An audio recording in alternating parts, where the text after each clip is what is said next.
Michael, there's a lot that the Junior Sabres can be very proud of at the end of the 2011-2012 season, making the playoffs, not only making the playoffs, but winning the first round, and more importantly, a good crop of commitments to D1 schools.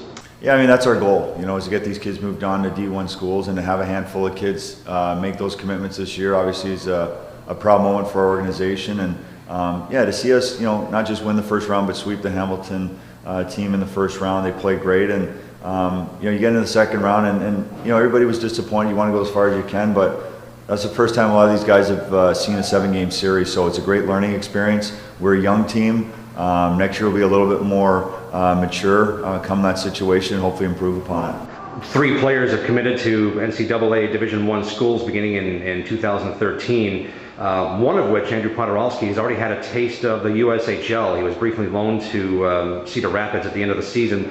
How much of a challenge is it going to be to convince these guys to come back now that they've got their D1 commitments, and they might get the temptation to try some other waters? Well, there's no doubt a lot of people want to pursue the USHL. It's a strong league, there's no doubt about it. But I think each player's got to look at their own situation. They got to recognize where am I going to improve the most as a player? Where am I going to develop most as a player? Because ultimately, you want to be prepared for the next level. And sometimes getting prepared for the next level doesn't necessarily mean playing the USHL versus the Ontario Junior Hockey League. It's coaching, it's structure, it's learning about commitment, and and we'll sit down and talk to all these families and explain what our plan is, not just for the team, but what plans we might have for them individually. Now you take over officially as head coach with the tryouts and heading into the next season.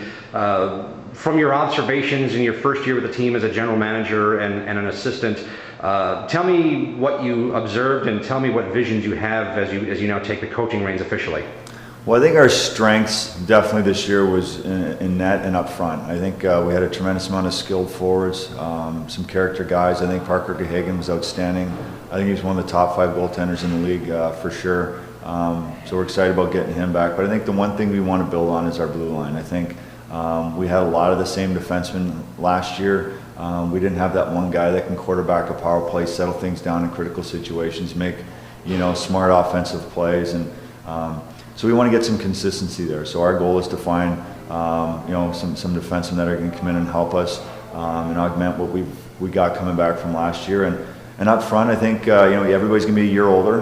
We still want to improve our skill level, our character level. One thing I found is that we do have a tremendous amount of skill, but now the key is to get it working together. You can't play at a high level an individual game. You got to learn to play a team game, and that'll be our challenge.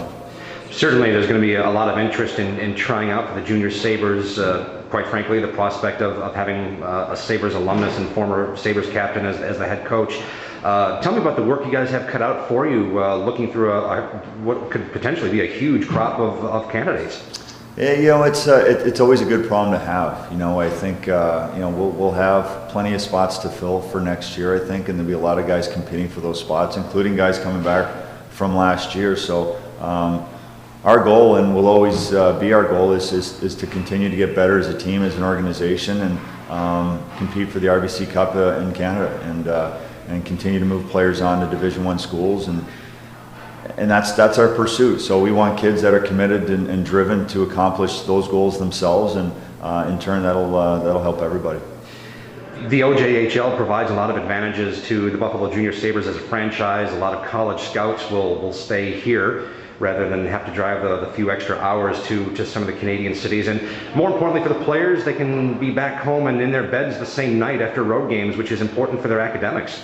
I always say there's no rush to move out of your house if you don't have to. And I think, with respect to our league, we've already contracted from 27 teams to 24, and aggressively trying to get down to 22 for the start of next year, which would obviously further improve the competition level of our league.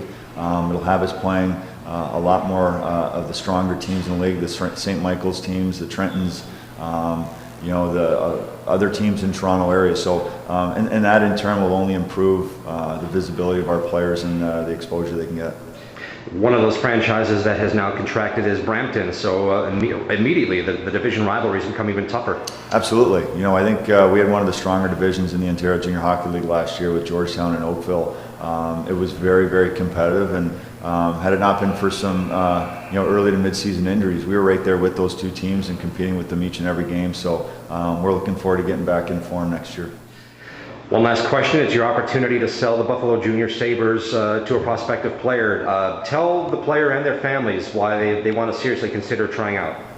Well, I think anytime as a young developing hockey player, and I mean from the ages of anywhere from 16 to 20 years old, there's a lot of things to learn to become a good hockey player, and it doesn't always happen on the ice. Obviously, the ice is where you're going to get noticed, but from the ice, college scouts and coaches will conduct interviews with you, and they'll see what kind of character you have. So I think the important thing that we're going to establish here is a culture of character, of winning, maturity, responsibility, and we want these kids to grow up and be great young men. We want them all to become leaders wherever they go, whatever they do, and our program is going to be able to provide that, along with obviously some very strong hockey teaching.